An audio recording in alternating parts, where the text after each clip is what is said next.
तो पिछले कुछ चैप्टर्स में हम लोगों ने स्टार्ट किए थे प्रोबेबिलिटी चैप्टर के कुछ इंपॉर्टेंट क्वेश्चंस, प्रोबेबिलिटी का बेसिक समझा था, प्रोबेबिलिटी कॉन्सेप्ट समझे थे, एनसीईआरटी सॉल्यूशंस देखे, इंपॉर्टेंट क्वेश्चंस देखे। सो अब हम लोग देखते हैं इस वीडियो में कुछ आर डी शर्मा से इंपॉर्टेंट क्वेश्चन स्टार्ट करते हैं। सबसे पहले हम लोग स्टार्ट करते हैं हमारा रिकैप, वापस से एक बार बेसिक स्टार्ट करते हैं, थोड़ा बहुत समझते हैं उस चीज़ को।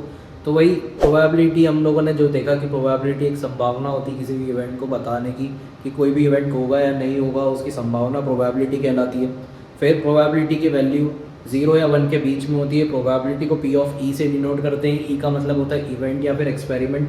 इवेंट या एक्सपेरिमेंट का मतलब होता है कोई भी अगर आउटकम मिल रहा हो जिस भी ऑपरेशन को करने के बाद, तो उसे इवेंट या एक्सपेरिमेंट बोला जाता है।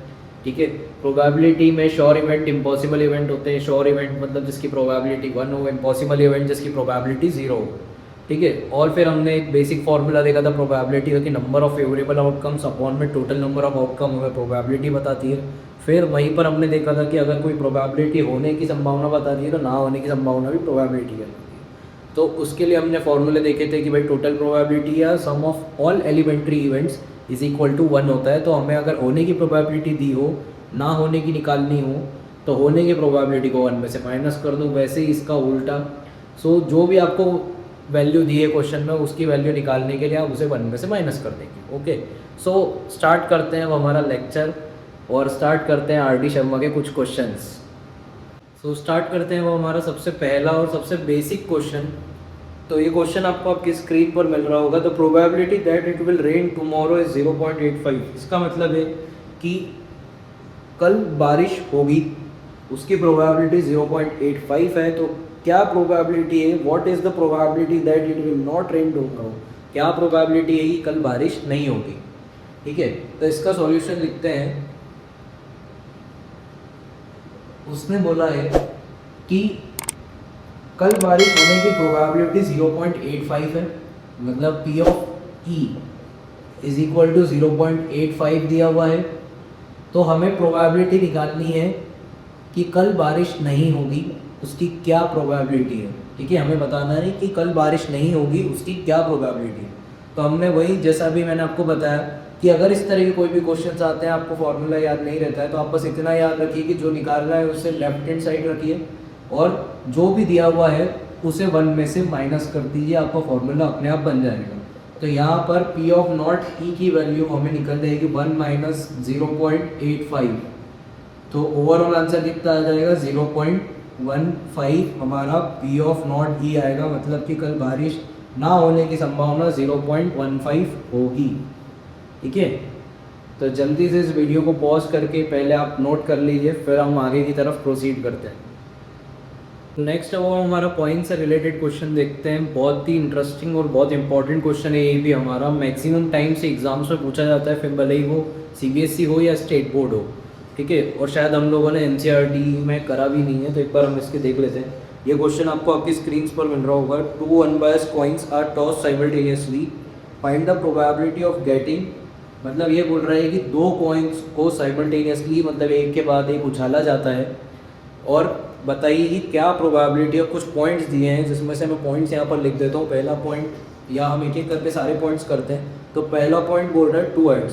उसके लिए सबसे पहले हम लोग ये करते हैं कि आउटकम्स देखते हैं क्या क्या आएंगे, टोटल आउटकम्स, मतलब सैम्पल स्पेस में हमारे पास क्या क्या आएगा वो देखते हैं। तो सैम्पल स्पेस में हमारे पास आएगा, देखिए 2 कॉइन्स है। तो एक बात याद रखिए कि एक कॉइन को 2 बार उछालो या 2 कॉइन को अलग अलग उछालो, बात एक ही होती है, सैम्पल स्पेस सेम ही बनता है। ठीक है। और सबसे बड़ी बात ये याद रखनी चाहिए कि अगर 2 आउटकम बन रहे हैं और कॉइन को दो बार उछाला जाता है, तो वो इस तरह से निकाला जाता है या इस तरह से चेक किया जाएगा कि हमारे पास आउटकम एक पॉइंट में कितने होते हैं, 2 हेड और टेल, और उसे जितनी बार उछाला जाएगा वो उसकी पावर में दिखाएगा। मतलब 2 बार उछाल रहे हैं यहाँ पे, तो हमारे पास टोटल आउटकम 2 की पावर 2, मतलब कितना हो गया 4 आने चाहिए। ठीक है। तो देखिए चेक करते हैं। अगर 2 बार उछाला तो हो सकता है दोनों बार हेड आ जाए। ठीक है। फिर एक बार टेल एक बार हेड आ सकता है, मतलब पहली बार में टेल दूसरी बार में हेड, और इसी का उल्टा भी हो सकता है कि पहली बार में हेड और दूसरी बार में टेल आ जाए, और चौथी बार में दोनों टेल आ जाए। ये हमारे सैम्पल स्पेस है। ठीक है। तो मतलब हमारे पास, जैसा कि हमने बोला था, 4 आउटकम होने चाहिए। तो 4 आउटकम देखिए यहाँ पे बन रहे हैं, मतलब ये हमारा आंसर सही है, सैम्पल स्पेस सही है। तो अब पहले वाले पॉइंट में होंगे पूछ रहा है, हम उसे सॉल्व करते हैं। पहले पॉइंट में उसने पूछा है एन सॉरी 2 हेड्स, 2 हेड्स। अब देखिए 2 हेड्स आने वाले रिजल्ट्स कौन कौन से, जिसमें दोनों ही हेड आ रहे हो, तो वो वाला हमारे पास कौन कौन सा आ रहा है, सिर्फ एक ये वाला। ठीक है, तो ऐसा आउटकम कौन सा है, हेड और हेड, मतलब कि कितने बन रहे हैं हमारे पास 1। तो प्रोबेबिलिटी ऑफ गेटिंग 2 हेड कितना हो जाएगा, टोटल प्रोबेबिलिटी हमारे पास कितनी है 4, क्योंकि 4 आउटकम है हमारे पास, तो टोटल हो गया 4। और हेड आने वाला सिर्फ एक ही ऐसा आउटकम है, तो 1/4 हमारा आंसर हो गया। ठीक है, फिर सेकेंड वाला वो बोल रहा है एटलीस्ट 1 हेड, तो एटलीस्ट 1 हेड का मतलब क्या हो जाएगा सेकेंड पॉइंट में, एटलीस्ट 1 हेड। अब ये वाला थोड़ा ध्यान से समझिएगा, मैक्सिमम स्टूडेंट्स इसमें कंफ्यूज होते हैं कि एटलीस्ट 1 हेड का मतलब क्या होता है। तो एटलीस्ट 1 हेड का मतलब ये होता है कि कम से कम एक हेड आना चाहिए, ज़्यादा से ज़्यादा कितने भी चलेंगे।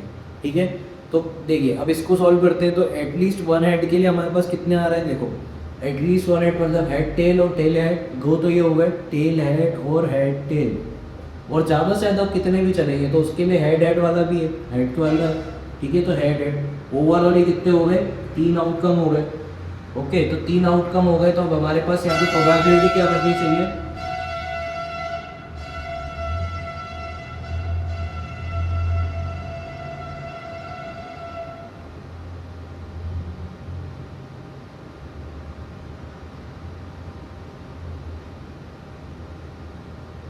ओके तो 3 आउटकम हो गए, तो अब हमारे पास यहाँ पे प्रोबेबिलिटी क्या बन जानी चाहिए, P of E is equal to, total हमारे पास 4 आउटकम है और हेड एटलीस्ट 1 हेड वाले कितने हो गए 3, तो हमारा आंसर क्या हो गया 3/4।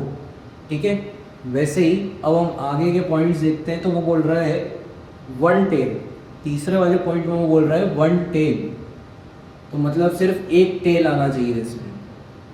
तो ऐसे कौन कौन से देखते हैं, देखो सिर्फ एक टेल आना चाहिए, 1 टेल, तो मतलब हेड टेल और टेल हेड, ये दो ही आ रहे हैं, तो हमारे पास आउटकम हम लिख लेते हैं टेल हेड और हेड टेल। ठीक है, तो वापस से प्रोबेबिलिटी ऑफ इवेंट क्या बन जाएगा हमारे पास, टोटल आउटकम हो गए 4 और ये टोटल कितने हो रहे हैं 2, तो 2/4 मतलब कितना हो गया 1/2। फिर फोर्थ पॉइंट में हम लोग देखते हैं, तो फोर्थ पॉइंट बोल रहा है नो हेड, तो ये हो गया नो हेड, मतलब कि हेड नहीं होना चाहिए। तो हेड नहीं होना चाहिए, तो ऐसा तो सिर्फ एक ही आउटकम है जिसमें दोनों टेल आ रहे हैं, तो यहाँ पे हमारे पास प्रोबेबिलिटी किन चीज़ों की निकलेगी, टेल होने की। तो प्रोबेबिलिटी ऑफ एन इवेंट क्या हो जाएगा हमारे पास, टोटल हो गए 4 और कितने आउटकम निकल रहे हैं फेवरेबल 1, तो 1/4। ठीक है, तो ये हो गया हमारा क्वेश्चन कंप्लीट। तो जल्दी से वीडियो को पॉज करके आप नोट कर लीजिए। सो नेक्स्ट पार्ट में हम लोग इसके आगे कुछ और इम्पोर्टेंट क्वेश्चंस देखेंगे, जैसे कि ये 2 कॉइन्स टॉस वाला था, हम 3 कॉइन्स वाला भी देखेंगे, 2 डाइस रोल वाला भी देखेंगे। तो इस तरह के कुछ क्वेश्चंस देखेंगे हम आगे वाले नेक्स्ट वीडियो में। इस वीडियो के लिए सिर्फ इतना ही। सो प्लीज़ अगर आप नए हैं तो इस चैनल को सब्सक्राइब कीजिए और अपने फ्रेंड्स एंड फैमिली का शेयर करके हमें ऐसे ही सपोर्ट करते रहिए। Thank you and Radhe Radhe.